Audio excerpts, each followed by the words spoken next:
एक प्रेम ऐसा भी, अनोखी प्यार की दिल छू लेने वाली कहानी। रवि और रितिका दोनों ही एक दूसरे के लिए अनजान थे, क्योंकि उनकी शादी दोनों के परिवार वालों ने मिलकर पक्की की थी। दोनों ही मिडिल क्लास परिवार से थे, और जब शादी परिवार वालों की मर्जी से होगी तो देखने दिखाने की प्रोसेस तो होगी ही। तय हुए दिन को रवि अपने माँ पापा के साथ रितिका को देखने आए थे। रितिका एक बहुत ही सुंदर लड़की थी। रवि को वह पहली नज़र में ही पसंद आ गई और उसने इस रिश्ते के लिए हाँ कह दी, और रितिका से भी पूछा कि तुम्हारा क्या निर्णय है, क्योंकि तुम्हारी पसंद ज़्यादा ज़रूरी है। तो रितिका ने भी तुरंत हाँ कह दिया, और कुछ दिन बाद में दोनों की शादी की तारीख पक्की की गई। बहुत धूम धड़ाके के साथ दोनों की शादी हो गई। उनकी शादी रवि के घर पर हुई। शादी की सारी विधि खत्म हुई। बाद में दोनों अपने रूम में फ्रेश होकर अपने कपड़े बदल कर आते हैं। आज दोनों की शादी की वह पहली रात थी। रवि बात शुरू करते हुए रितिका से कहता है कि आज से हमारी नई जिंदगी की शुरुआत होती है। ऐसा बोलकर रवि रितिका को गले लगाने की कोशिश करता है, पर रितिका उस पर चिल्लाकर बोली, हाथ मत लगाना मुझे, क्योंकि तुम मुझे ज़रा भी पसंद नहीं हो और मैं तुमसे प्यार भी नहीं करती। इसलिए मेरी तरफ से तुम कोई भी उम्मीद मत करना और ना ही मुझे छूने की कोशिश करना। रवि उसकी बातें सुनकर हैरान हो गया, पर हिम्मत करके उसने रितिका से पूछा, रितिका, अगर ऐसा ही था तो तुमने मुझसे शादी क्यों की? मैंने तुम्हारे साथ ज़बरदस्ती नहीं की थी। मैंने तो तुमसे पूछा भी था, फिर तभी क्यों नहीं कहा मुझसे? इस बात पर रितिका बोली, मुझसे कुछ मत पूछो, 1-2 महीने एडजस्ट करो और उसके बाद हम डिवोर्स लेकर अलग हो जाएंगे। यह सुनकर रवि के मन को धक्का लगा। उसने रितिका को समझाने की बहुत कोशिश की, पर उसने रवि की कोई भी बात नहीं सुनी और वह अपने निर्णय पर डटी रही। रवि उससे बोला, ठीक है, तुम्हें यही ठीक लगता है तो यही करेंगे, पर मेरी भी एक बात माननी होगी। मानोगी क्या? रितिका बोली, क्या? रवि बोलता है कि एक छोटी सी मदद करोगी, कि जब तक माँ पापा यहाँ हैं तब तक तुम यहीं पर रहोगी। एक बार वह गांव चले गए तो फिर सब तुम्हारे मुताबिक होगा। वह भी तैयार हो गई इस बात पर और दोनों सो गए। हर रोज़ का दिखावा उनका चालू था। माँ पापा के सामने पति पत्नी की तरह रहना कि उनको समझ में नहीं आए, इसलिए उनके सामने नाटक करना। ऐसा करते करते दिन खत्म होने लगे। दोनों ही नौकरी करते थे, फिर रोज़ के टाइम टेबल के अनुसार अपना अपना काम खत्म करके काम पर जाना। रवि रोज़ रितिका से प्यार से बोलने का प्रयास करता था, पर रितिका रवि को अनदेखा करती थी, क्योंकि उसकी एक ही इच्छा थी कि उसको जल्दी शादी नहीं करनी थी। पर घर के लोगों का मन उसे नहीं दुखाना था, इसलिए वो शादी करने के लिए तैयार हो गई। पर शादी करने के बाद भी वो फिर से अकेली रहने का विचार करती थी, क्योंकि उसे खुद की लाइफ किसी और के साथ शेयर नहीं करनी थी। जैसे तैसे उनके दिन बीत रहे थे। रवि हमेशा रितिका को अपनी पत्नी का दर्जा देने का प्रयास कर रहा था, पर रितिका कभी भी रवि को अपने पति का दर्जा नहीं देती थी। एक दिन की बात है, फर्श पर पानी गिरा हुआ था। तभी रितिका का पैर उस पर अचानक से फिसला और उसका पैर फ्रैक्चर हो गया। रवि तुरंत उसे डॉक्टर के पास ले गया और उसका इलाज हुआ। डॉक्टर ने कहा कि पैर पर ज़रा सा भी जोर नहीं देना है और उसकी काफ़ी देखभाल भी करनी है। फिर क्या था, रवि उसका बहुत ख्याल रखने लगा। हर रोज़ उसके पैर की मालिश करता था। पैर फ्रैक्चर होने के कारण रितिका ठीक से खड़ी भी नहीं हो सकती थी। घर के सारे काम और खाने की जिम्मेदारी रवि पर आ गई थी, पर रवि को तो पहले से ही ये सब करने की आदत थी। इस वजह से उसे कोई दिक्कत नहीं थी। रवि रोज़ खाना खुद ही बनाया करता था।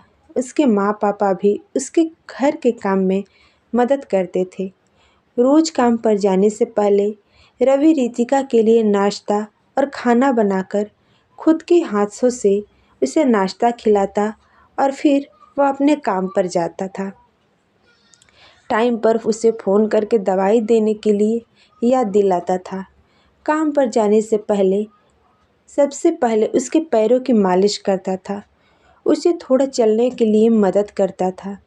चाहे रितिका का कोई भी काम हो, रवि बहुत मन से करता था। फिर भी रितिका रवि को कभी प्यार से नहीं बुलाती। उसका मन रवि को स्वीकारने के लिए तैयार ही नहीं था। अब रितिका पहले से काफ़ी ठीक हो गई थी और चल फिर भी लेती थी। एक दिन रितिका को देखने के लिए उसकी सहेली आई। वो आपस में बातें कर रही थी। तभी रवि दोनों के लिए नाश्ता बनाकर लाया। फिर वो रितिका से बोला, रितिका, मैं ज़रा मार्केट से हो आता हूँ, थोड़ा सामान लाना है। तुम दोनों को कुछ चाहिए हो तो मुझे बता दो। रितिका ने कहा, नहीं, अभी कुछ भी नहीं चाहिए, तुम जाकर हो आओ। रितिका की सहेली को रवि को ऐसे नाश्ता लाते देखकर वो धक्का लगा। उसने रितिका को पूछा, रितिका, घर के सब काम तुम्हारा पति ही करता है क्या? रितिका ने कहा, हाँ, मेरा पैर फ्रैक्चर होने के बाद से घर का सारा काम वही देखते हैं। रितिका की सहेली ने रितिका से कहा कि तुम कितनी खुशनसीब हो रितिका, जो तुम्हें इतना प्यार करने वाला पति मिला है। इतना सुनकर रितिका के चेहरे पर प्रश्नवाचक चिन्ह आ गया। फिर वो अपनी सहेली से बोली, इसमें इतना खुशनसीब होने जैसा क्या है? तो उसकी सहेली बोली, अरे, मेरा पति मुझे पूछता तक नहीं है कि कैसी हो तुम, खाना खाया कि नहीं, और मेरे पति ने आज तक कभी मुझको चाय तक नहीं पिलाई। मेरा भी मन करता है कि मेरे पति भी मेरा ख्याल रखें। ज़्यादा कुछ नहीं, बस प्यार भरे शब्द ही बोले तो बहुत होता मेरे लिए। बहुत इच्छा होती है यार, पर इसके बजाय मुझे हमेशा निराशा ही मिली। बहुत मन में दुख होता है। यह सब सुनकर रितिका विचार में डूब गई। अब उसके मन में रवि के प्रति प्यार जागने लगा। रवि का प्यार उसकी आंखों के सामने आने लगा। वह उस पर जान छिड़कता है, यह उसे समझ आने लगा। अब धीरे धीरे रितिका को भी रवि से प्यार होने लगा। वो उस पर विश्वास करने लगी। रवि के मन में मात्र एक ही डर था कि माँ पापा गांव गए तो हमारा डिवोर्स हो जाएगा, रितिका मुझे छोड़कर चली जाएगी। कुछ दिन बाद माँ पापा रवि से कहते हैं कि बेटा, अभी हमें गांव जाना चाहिए, थोड़े दिन रहकर खेती वगैरह करके आ जाएंगे। रवि उनको जाने नहीं देना चाहता था और उनको डिवोर्स के बारे में भी बता नहीं सकता था। अगले दिन रवि के माँ पापा गांव चले गए। रात को रवि सोच रहा था कि अब तो कल हमारा डिवोर्स हो जाएगा। यही सब सोचते सोचते वो सो गया। सुबह उठता है तो देखता है कि रितिका बहुत जल्दबाजी में थी। वो जॉब पर जा रही थी और जाते जाते बोली कि रवि, मैंने टिफ़िन बनाकर रख दिया है, लेकर जाना। कपड़ों को इस्त्री करके रख दिया है और नाश्ता भी करके जाना। और हाँ, आज घर पर जल्दी आना। यह बोलकर रितिका निकल गई। रवि मन में ही सोचने लगा कि जिसने आज तक एक गिलास पानी नहीं दिया, आज अचानक उसने इतना सब कैसे किया। रवि का मन बहुत अशांत हो गया था। वह भी सब काम करके ऑफिस के लिए निकल गया। उसके मन में बस इतना ही चल रहा था कि आज हमें डिवोर्स के बारे में बोलना है। शाम के वक्त रितिका के बताने के अनुसार रवि जल्दी घर आता है। रितिका खाना बनाकर सब काम निपटा कर रखा था। घर पर आते ही उसे चाय देती है। यह सब रवि के लिए नई बात थी। चाय पीते पीते रवि धीरे से रितिका से पूछता है, रितिका, तुम ठीक तो हो ना? तुमने निर्णय तो ले लिया होगा ना? मुझे छोड़कर जाने वाली हो, इसीलिए यह सब कर रही हो ना? इस पर रितिका बोली, हाँ, मैंने अपना फैसला ले लिया है और मैं कहीं पर भी नहीं जा रही हूँ। मेरी पूरी ज़िंदगी मैं तुम्हारे साथ जीना चाहती हूँ। और जाकर रवि को गले लगा लिया। वो बोलती है, मैं तुम्हें छोड़कर कहीं नहीं जाऊंगी। मैं तुमसे बहुत प्यार करने लगी हूँ और अभी यह हमारा रिश्ता कोई भी नहीं तोड़ सकता। मेरी ज़िंदगी की बहुत बड़ी भूल हो गई होती मुझसे अगर मैं तुम्हें खो देती तो। अरेंज मैरिज करके भी तुम्हारे जैसा इतना प्यार करने वाला पति मिला मुझे, यही मेरी खुशनसीबी है और मैं इसे खोना नहीं चाहती। और फिर दोनों एक दूसरे के गले लग जाते हैं। तो दोस्तों, उम्मीद है ये कहानी आपको पसंद आई है।